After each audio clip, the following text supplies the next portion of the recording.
The night shift at Valley Fresh Market was always a drag, especially after midnight when the last customer had wandered away and the automatic doors had locked with that hollow click. The place was nothing special. Rows of harsh fluorescent lights buzzed overhead. The faint smell of old produce and cleaning solution lingered. Most nights it was soul-destroying work, but now and then the store would remind me why I kept coming back at all. The truck came in late tonight on the big produce run. My regular partner called in, so I was alone, wrestling pallets off the dock and hauling boxes into the back room. I went for the fruit side. The vegetables could wait. Boxes of apples, berries, oranges, the usual. Until I got to the oranges, 3 crates. The first 2 were fine. The third one made a soft thump when I set it on the cart, followed by a faint scratching sound from inside. I paused, listening. Nothing, probably just settling fruit. I kept moving down the hallway toward the cooler. Halfway there, the scratching turned into a muffled voice. Clear words, panicked. I stopped the cart and pried open the lid. Hundreds of normal oranges stared back at me. Then one near the center rolled slightly on its own, and I saw it, a tiny arm pushing against its neighbors. I reached in carefully. My fingers brushed something warm and fuzzy, not fuzzy like mold, fuzzy like hair. When I lifted it out, the orange came with a small, terrified face staring up at me. 2 arms, 2 legs, all sprouting from what should have been just peel and pulp. It was regular orange-sized, maybe a little smaller, but unmistakably alive. Jesus Christ, I started. Don't squeeze. Please, man, don't squeeze. The voice was high and shaky, like a guy who'd just woken up from a bad dream. What the hell are you? Where am I? I stood there frozen, holding this living fruit in my palm. Its little hands gripped my thumb like it was the edge of a cliff. You're in a grocery store, I said slowly. Valley Fresh, off Route 9. That's not funny, I was just at home. It looked down at itself and froze. What is this? What did you do to me? It started breathing fast, hyperventilating. I carried it over to the employee break room and held it up to the mirror above the sink. The orange let out a scream that didn't sound like it should come from something that size. That's not me, that can't be me, I'm Jake. I'm 34 years old, I work in construction, I have a wife and a kid on the way. Jake, I said, trying to keep my voice steady. I'm gonna try to help. What's your wife's number? We'll call her. He rattled it off between sobs. I put it on speaker. It rang twice. Hello? A woman answered, sounding half asleep. Hi, is this Sarah? I'm calling about Jake. There's been something weird. He's here with me and Jake. She cut in, confused. My husband's right here. Who is this? A man's voice came on the line, deeper, annoyed. Who the hell is this? Why are you calling my wife in the middle of the night talking about me? I looked down at the orange Jake. His tiny face had gone completely still. Jake. I asked the phone. Yeah, it's Jake. Look, I don't know what kind of twisted joke this is, but you've got the wrong guy. Don't call again. Click. The orange didn't move for a long second. Then it made a sound I'll never forget, like every ounce of hope draining out at once. It curled in on itself in my hand, arms wrapped around its little body. I was just there, it whispered. I kissed her goodnight. I felt her stomach. The baby kicked. How is he me? How am I this? I tried to say something comforting, but what the hell do you say? Then he went quiet and curled his face in its own arms. I just stood there trying to process what just happened. A talking orange who claims it was a human some moments ago. A fake Jack who have taken his place while he has somehow turned into an orange. I gave myself a small pinch. It is real, I am not in a dream, but I was still not sure. Then I looked at the orange still curled up, making faint crying noises like his whole world has shattered before his eyes. But what am I supposed to do now? I thought about it for some time. Then I decided I will try to help the little orange guy. I got up and picked a water bottle out of the freezer. The plastic was cold and stiff in my hand. I unscrewed the cap, poured a little water into it, and set it on the table in front of him. He lifted his small head slowly, like it took effort, and drank. The water disappeared straight into the peel without spilling. After a minute, he said it helped a little. His voice was still weak but steadier than before. I sat back down on the plastic chair. It creaked under me. For a while I just watched him, trying to make sense of any of this. My shift was already long, my legs hurt, and now this. Part of me kept waiting for him to stop moving or for the whole thing to turn out to be some kind of joke I didn't understand. But he stayed there, looking at me with those tired eyes. He started talking again. At first it was short answers to my questions, what his job was like, how long he'd been married. Then it opened up. He told me about Sarah. Brown hair, always laughing at his bad jokes even when they weren't funny. She worked as a receptionist at a dentist's office. The baby was a boy. They had already picked a name after her dad. He described the apartment they rented, the crack in the kitchen tile he kept meaning to fix. Little things, normal things. I listened and nodded in the right places. My mind kept drifting to the phone on the wall. I thought about calling the cops or driving him to the hospital. But every time I imagined saying it out loud, "There's a talking orange here who says he used to be a human," it sounded crazy. They'd think I was losing it from too many night shifts. Or worse, they'd come, see this thing, and lock both of us up. So I stayed put, asking him another question instead, letting him keep talking while the clock on the wall ticked forward. After a while, the break room felt even quieter. I sat there thinking about everything he had said. The details about Sarah, the apartment, the baby kicking last night, it all lined up too neatly. If this was some kind of prank or hallucination, it was an awfully detailed one. And if it was real, then this guy was in real trouble, stuck like that while something else was living in his house. I rubbed my face with both hands. My back hurt from the shift and I was already tired, but walking away didn't feel right. I couldn't just put him back in the crate and pretend none of this happened.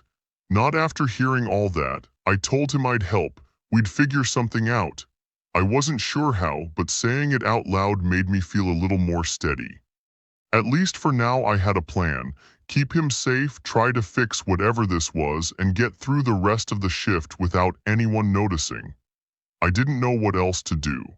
I figured if this really was Jake, then his body, or whatever this orange thing was, probably needed the same basics any person would: water, food, warmth. Maybe doing normal things would help push it back toward being human again. At least that's what I told myself. It beat just sitting there watching him get worse, so we spent the rest of the night trying to fix it.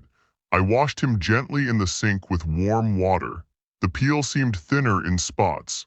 His little limbs trembled when I touched them. It made me pause for a second. They felt fragile, like they could snap if I wasn't careful. I hydrated him more, holding the bottle cap steady so he could drink.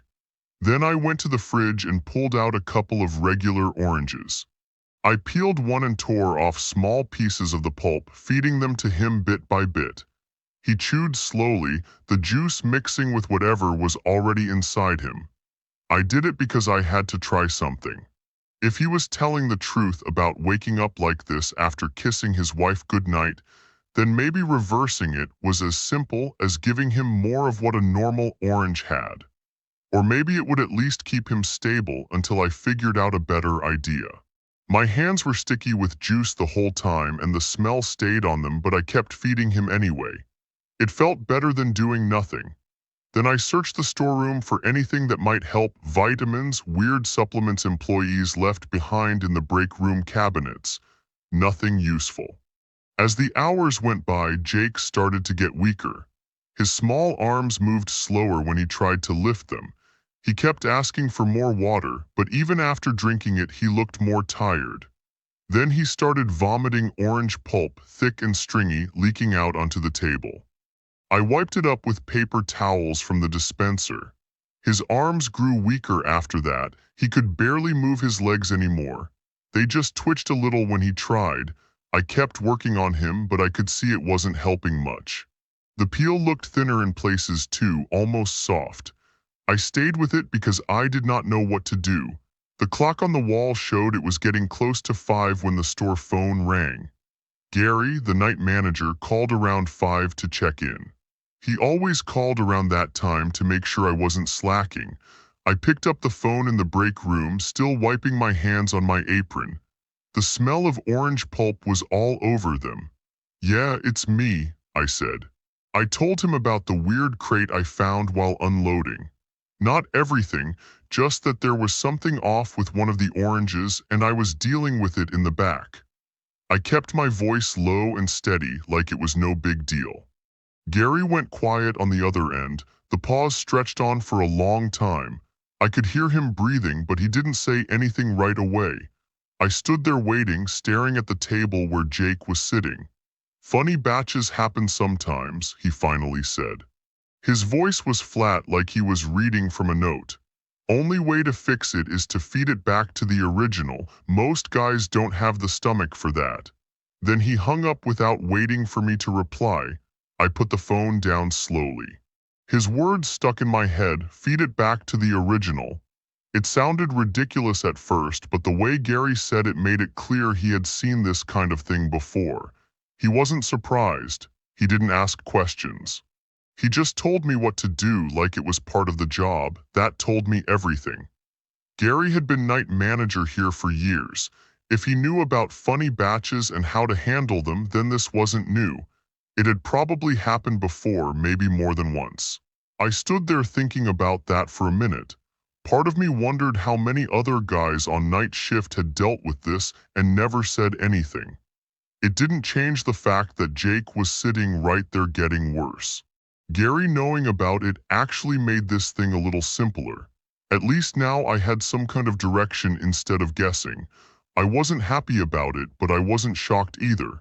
After everything I had already seen tonight, this just fit. Gary called again about 20 minutes later. I picked up right away and pressed him on it. I asked what he meant by funny batches and what he was talking about with feeding it back to the original. I tried to keep my voice calm so he wouldn't think I was making a big deal out of it. He muttered something about not asking questions and to just handle it quiet. "Keep it off the books," he said. "Morning crew doesn't need to know." Then he hung up again. I stood there for a minute after the second call, rubbing my neck. Gary wasn't the type to joke around, and he definitely wasn't the type to give weird advice unless he meant it. Part of me wanted to ignore the whole thing completely. It sounded wrong, and I didn't like the idea of doing something like that. But Jake was getting worse by the hour, and I didn't have any other ideas that were actually working. I had already tried washing him, feeding him, warming him up, and none of it was helping. I walked back over to the table, my legs heavy from being on my feet all night. The break room felt stuffy, and the smell of orange pulp hung in the air. I kept turning Gary's words over in my mind while I looked at Jake. He was sitting there quietly, his small arms barely moving now. If this really was the only way to fix it, it meant doing something I really didn't want to do. But sitting here repeating the same steps that weren't changing anything didn't feel like much of a plan anymore either. I pulled out the other chair and sat down slowly, trying to figure out what made the most sense. The clock kept moving and the morning crew would start showing up before long. I needed to decide soon. Jake begged me. "That thing is living my life," he said. His voice was weak and scratchy. "If you put me back inside him, I'll be whole again, please, for Sarah. For the baby." I felt nauseous. The idea of forcing this living thing into someone's mouth was insane. I kept picturing myself actually doing it, shoving him down that guy's throat, and it turned my stomach. My hands were already sticky from the pulp and I wiped them on my pants, but it didn't help much. But Jake looked like he was dying. The peel was splitting in places, thin lines where clear juice leaked out slowly. His tiny arms hung loose at his sides and his legs didn't move at all anymore. Every time he spoke, more pulp came up and he had to stop to catch his breath. He looked smaller than before, softer around the edges. I sat there staring at him, thinking about everything he had told me, the apartment, Sarah laughing at his jokes, the baby kicking last night. If I did nothing, he was probably going to stop moving completely before morning, and then what? Throw him in the trash with the rest of the bad produce? I didn't like it. None of it felt right. But after hours of trying everything else and watching him get worse, Gary's words kept coming back to me, "Feed it back to the original." I rubbed my face hard with both hands and let out a long breath. Part of me still hoped something else would work, but I could see the clock and I knew time was running out. I told him I would think about it, even though I already knew what I was probably going to do. "All right," I said after a minute. "We'll do it at your house. We will call him out for a good-looking reason and get him, safer that way." Jake agreed right away, his small head nodding. I wrapped him carefully in a clean dish towel from the break room so he wouldn't leak all over, then put him in my jacket pocket. It felt strange carrying him like that, but it was the easiest way to get him out without drawing attention. I clocked out early, told the system I was leaving for a personal emergency, and walked out to my car in the back lot. The sky was just starting to get light. I placed him gently in the cup holder so he could stay upright. The drive to the address he gave me took about 20 minutes. I kept the heat on low and drove carefully, checking the rearview mirror more than usual. I didn't say much.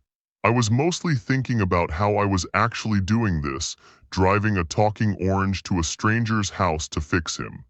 When we got there, I parked a few houses down on the opposite side of the street, under a tree where the street light didn't reach well.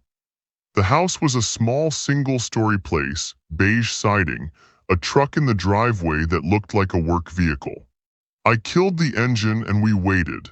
Jake stayed quiet in the cup holder, just breathing. I took out my phone and dialed the number provided by the orange jack.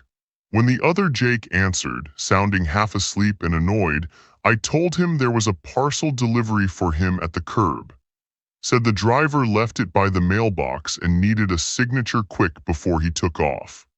It was a weak excuse, but I kept my voice bored and official. He grumbled but said he'd come out. I slouched down in my seat and watched the front door. A minute later it opened and the man stepped outside in sweatpants and a t-shirt, looking around for the parcel.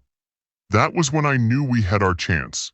He walked down the short driveway toward the mailbox, rubbing his eyes, clearly annoyed at being woken up this early. I took a deep breath, picked up Jake wrapped in the dish towel and got out of the car quietly. My whole body was feeling very tense. I crossed the street fast, keeping low, and walked up behind him before he noticed me. When he turned around, I held out the small bundle. "What the hell is this?" he said, frowning. "Some kind of fucking joke?" Jake's small voice came from inside the towel, quiet but clear. "That's him. That's the one living my life. Please, just do it quick." I didn't waste time explaining. I unwrapped Jake with one quick pull and shoved him straight at the guy's face. The man jerked back hard. "What the fuck?" he yelled. I grabbed his shoulder with my free hand and forced the orange against his mouth. Jake's tiny arms pushed against his lips, trying to brace, but I shoved harder. The guy gagged loud and twisted away. "Get that shit off me," he shouted, coughing and spitting. He was a lot stronger than I expected. He swung his arm and caught me in the chest, knocking me back a step. I stumbled but held on, pushing forward again. "You crazy son of a bitch," he snarled, grabbing my wrist and trying to wrench it away. We struggled right there on the sidewalk, grunting and shoving. His elbow hit my side. My foot slipped on the wet grass and I almost went down, but I kept the orange pressed tight against his mouth. "Fucking stop," he kept yelling between coughs. Juice was everywhere now, making my hands slippery as hell. I could feel Jake's small body squirming against the guy's lips. I leaned all my weight in and finally forced it past his teeth. He gagged hard, choking and swearing the whole time. "You fuck." His words cut off as he swallowed the whole thing in one rough gulp. He stumbled back against the mailbox, eyes wide, clutching his throat with both hands. He dropped to his knees on the grass, body shaking hard. Low sounds came from inside his chest, like muffled choking. I stood a few feet away, breathing heavy, watching. It lasted longer than I thought it would. His back arched a couple times, then slowly he went still. After a few minutes he got up on his own. He brushed off his pants, touched his stomach and looked at me. His eyes seemed clearer now. He stood there for a second, blinking like he was getting used to the morning light. "Hey, thanks," he said. His voice sounded normal, a little rough but steady.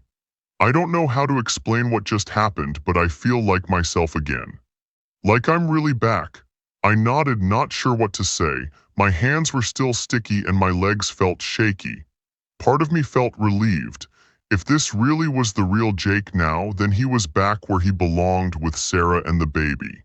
That was good. I had actually helped him like he asked. But at the same time, I was confused. The whole thing still didn't make much sense. One minute there's a talking orange begging for help, the next I'm shoving it down a guy's throat on his front lawn, and now everything is supposed to be fixed. It felt off, but I couldn't put my finger on why. He gave a small, tired smile. "Seriously, man. I owe you. Sarah's been worried sick, and the baby, I just want to get back inside and see them. You didn't have to do any of this. Most people would have just thrown me out with the trash. I really appreciate it." "Yeah," I muttered, glad it worked. He wiped his forehead with the back of his hand. "You take care of yourself, all right, and if you ever need anything, job, reference, whatever, just let me know. I'm good for it." He reached out and gave me a quick, firm handshake. His grip felt normal. "Strong like a construction worker. Drive safe getting home, and sorry for the mess on your jacket." I let go of his hand and stepped back. I was happy it was over. This whole weird night could finally end and I could go home and forget about it. I watched him walk back to the house and close the door. Then I turned and went back to my car. I sat in the driver's seat for a minute before starting the engine. My car was smelling like oranges, but the problem was handled. Real Jake was back. That was what mattered. I just wanted to put the whole thing behind me. I called out sick the next few days. I just stayed in my apartment, lying on the couch or staring at the TV without really watching. My hands smelled like citrus no matter how much I washed them. I scrubbed them with soap, then dish soap, even tried that gritty hand cleaner from the garage. The smell stayed under my skin, faint but always there. Every time I lifted my fingers to my face, it reminded me of the orange on the break room table and the juice leaking onto the towel. Gary left a voicemail on the fourth day. His voice was the same as always, flat and tired. He said I was fired for no-showing and leaving early without clearing it. Then he mentioned the new night guy he have hired was doing great. "Real reliable," he said. "Already knows the routine." I listened to the message, then deleted it. I wasn't surprised. Part of me expected it. I just sat there on the edge of the bed, rubbing my hands together, thinking about how fast everything got cleaned up and moved on. Weeks passed. I got a new job at a warehouse during the day. The hours were better and the pay was about the same, but I couldn't sleep right. I'd go to bed tired, then wake up in the middle of the night thinking about the scratching sound from inside the crate, or the way the little face looked at me when it begged. I'd lie there staring at the ceiling, replaying everything in my head: the drive to the house, the struggle on the sidewalk, the way the guy thanked me afterward. Sometimes I'd get up and wash my hands again, even though I knew it wouldn't help. Other nights I just stayed in bed, turning the pillow over to the cool side and trying to think about normal things like groceries or bills. But the thoughts always came back. I kept wondering if I did the right thing. If real Jake was actually okay now. If Sarah noticed anything different. I told myself it was over and I didn't have to deal with any of it anymore. I drove past the store one night late. I wasn't planning to stop, but the produce section lights were still on inside, bright against the dark parking lot. I slowed down, then pulled in and parked across from the front windows. I sat there with the engine off and stared. Most of the display looked normal, piles of oranges stacked neat under the lights. Then I saw it. One orange near the front had a tiny face pressed against the peel. It looked exactly like mine. Same short hair, same tired eyes, and it was smiling. That hit me hard. I sat in my car for a long time, hands still on the wheel, just looking at it. I kept blinking, waiting for it to change or disappear, but it stayed there, that small smile on my own face. After a while, I turned the key and shut the car off completely. I needed answers. I couldn't just drive away and pretend I didn't see it. I still had a key from my locker that I never turned in. I waited until I saw the night crew head to the back for their break, then got out and walked around to the employee entrance. The key still worked. I slipped inside quietly and moved through the back hallway without turning on any extra lights. The security office door was unlocked like usual. I stepped in, closed it behind me, and sat down at the desk. It took me a minute to figure out the system, but I pulled up the footage from that night.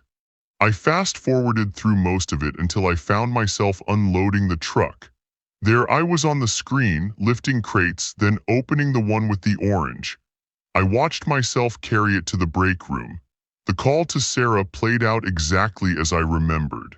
Then right after I hung up the phone and turned away for a second to grab a paper towel, the orange Jake's face changed. For a split second, when he thought I wasn't looking, it smirked. Cold, satisfied, not scared at all. I paused the video and leaned closer to the screen. I played that part 3 more times. The smirk was quick, gone as soon as I turned back, but it was there, clear as day. My stomach felt heavy. All that begging, all those stories about Sarah and the baby, it had been acting the whole time. I sat back in the chair, rubbing my hands on my jeans.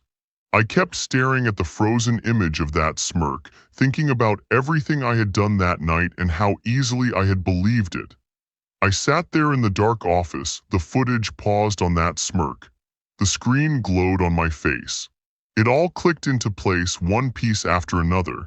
The orange was never the real Jake. It was something else. A parasite, or whatever Gary meant by those funny batches. It had already taken over the real Jake at home somehow, then got stuck in that orange form during the shipment. By tricking me into feeding it to the guy at the house, it finished the job. The man who walked back inside that morning wasn't restored. He was fully taken. The real Jake was gone, digested and erased inside it, and Gary knew the whole time. He gave me the idea on purpose. He wasn't just covering for it, he was part of it, corrupted by the same thing. That's why he sounded so flat and practiced on the phone. He had done this before, probably helped it plenty of times. I looked down at my own hands resting on the desk. They smelled faintly of citrus again, even after all these weeks. The smell was weak, but it was there, stuck in the skin. I turned them over slowly, checking the palms, the knuckles. They looked normal, but I realized it wasn't just Jake. More crates were coming, and now it knew my face. It had my face smiling in the produce display, waiting. I left the store quickly, heart pounding in my chest. I locked the security office door behind me and went out the back the same way I came in. On the drive home, I kept checking the rearview mirror every few seconds. My hands gripped the wheel tight. The smell of oranges lingered inside the car. I cracked the window, but it didn't help much. That night I didn't sleep. I just sat on the couch with the lights on, thinking about every decision I made. How I helped it. How I believed every word. How I forced it down that man's throat on his front lawn. I thought I was doing the right thing. I thought I was being compassionate to someone who needed help. Instead, I fed the monster exactly what it wanted. I gave it a clean way to finish taking over. I sat there until the sky started to get light, rubbing my hands together, trying to get rid of the smell that wouldn't go away. The more I thought about it, the worse it got. I kept imagining someone doing the same thing to me. Maybe one night I'd hear footsteps in my apartment. Or maybe I'd go to the store for groceries and there would be an orange with my face on it, begging for help. Some tired night shift worker would listen, feel sorry for it, and shove it down my throat while I fought and cursed.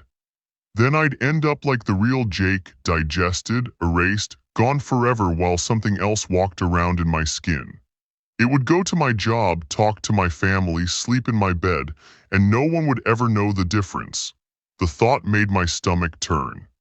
I kept looking at my arms and legs, checking if anything felt different, if the skin felt tighter, or if I could sense something moving underneath. I don't go out much anymore. I keep the lights on at night. I listen for any unusual sounds, a creak in the hallway, a soft scratch near the fridge, anything. So far, nothing, but the dread builds slow. Like a long night shift that never ends, where you keep waiting for something to go wrong and it never quite does, but you can't relax either. This is my story, posted here because I need to get it out. If you're reading this and you work nights at a market, be careful. Don't listen to the crates. Don't help, just stack the boxes and go home. Because once it knows your face, it doesn't let go. And the next orange might have your eyes begging. Smirking when you turn away. I thought I saved a man. Instead, I helped a parasite complete a theft, steal an identity, consume a life. All because I was kind to a talking orange on a quiet night.